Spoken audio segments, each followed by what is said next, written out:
the thing whole and get to the uniting. So the uniting just very... No. It's terrible. So that's the whole point, sir. So unless the mind understands the nature of thinking, yes, really, very, very, very deeply, mere control means nothing. Personally, I have never controlled a thing. It may sound rather absurd, but it is a fact. Marvelous. Never. But I watched it. Yes. The watching is its own discipline in its own action. Discipline in the sense, not conformity, not suppression, not adjusting yourself to a pattern, but the sense of correctness, the sense of excellence. When you see something, why should you control? Why should you control when you see a poisonous bottle on the shelf? You don't control. You said that's quite right. You don't drink. You don't touch it. It's only when I don't read the sign properly, when I see and I think that it is a sweet, then I take it. But if I read the label, if I know what it is, I won't touch it. There's no control. No, of course not. It's self-evident. Yeah. Yes. I'm thinking of that wonderful story in the Gospel about Peter, who in the storm gets out to walk on the water because he sees his Lord coming on the water, and he's invited to walk on the water, and he actually makes it a few steps, and then it says he loses faith. But it seems to me that one could see that in terms of what you've been saying. At the point where thought took over, he started going down. That was the time when he started going down. But he was actually the reason that I'm referring to that is because I sense in what you're saying that there is something that supports, that is a support, that's not a support that's fragmented from something else, but there is an abiding something which must be sustaining the person. I wouldn't put it that way, sir. That leaves a door open, that opens the door to the idea in you there is God. Yes, I see the trap. In you there is the higher self. In you there is the Atman, the permanent. Maybe we shouldn't say anything about there. No, we can say this, no. To see, look what we have done, sir, this morning.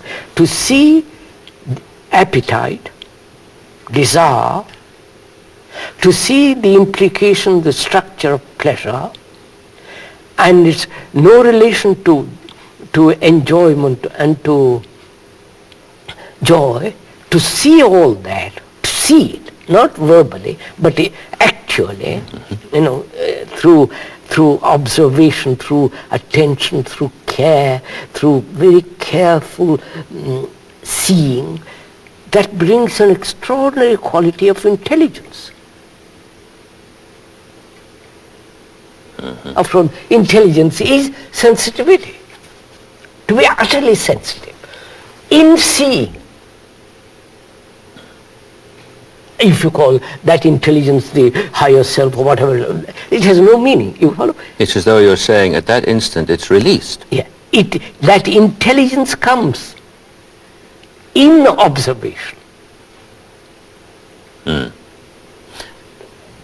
Yes. And that intelligence is operating all the time if you allow it. Not if you allow it. If you're seeing.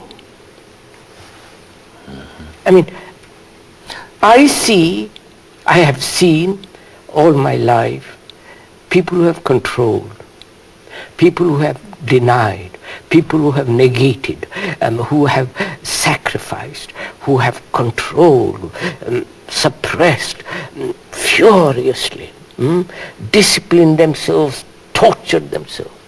And I say, for what? For God? For truth? A mind that is made tortured, crooked, brutalized? Such a mind can see truth? Certainly not.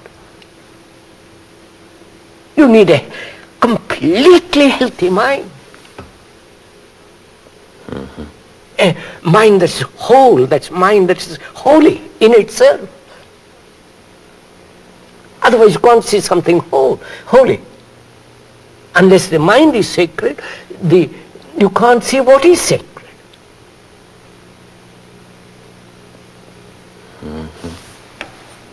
So, and I said, sorry, I won't touch any of that. It's no meaning. So, I don't know how it has happened that I've never for a second controlled myself. I don't know what it means. And yet, amazingly, you know what it is in others. Oh, obviously you can see it. So this is something that you're able to see without having gone through it.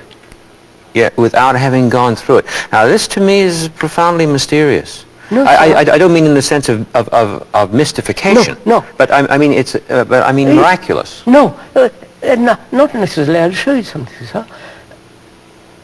Must I get drunk in order to find out what it is to be sober? Oh no. Can't I see a man who is drunk and say, for God, see the whole movement of drunkenness, what lies behind it, what he goes through. See it and say, I'm finished. But it seems to me in my listening to you that you're doing more than just observing that someone over there has fallen on his face. Therefore, No. you're right. There's something that's very deep here, Of course. at least to me, Yes, sir. that you've said. Control, in the very, very deep sense, is an activity, not a product. Yeah. And something that you haven't experienced that we would call normally intangible is nevertheless acutely present to you. Yes. And I take it that what you've said is that intelligence reveals that. Intelligence, if intelligence is allowed to reveal it. I think, sir, not allowed. That's a danger, to allow intelligence to operate. Which means you have intelligence, then you allow it. Yes, I see the trap of that construction. Yes, I see what you mean. Yes, because now we've got an observer who's got a new gimmick. Yeah, that's right. Yes, I see what you mean. Yeah. Please go on, please. So, you see, that's why discipline has a different meaning. When you understand pleasure, when you understand its relationship to enjoyment and to the joy and happiness and the beauty of happiness, beauty of joy and so on, then you understand the utter necessity of a different kind of discipline that comes naturally. After all, so look at the word discipline in itself means to learn. To learn, not to conform, not to say I must discipline myself to be like that or not to be like that. The word discipline, as we both see, is to learn. That to learn means I must be capable of hearing, of seeing, which means the capacity which is not cultivable. You can cultivate a capacity, But that's not the same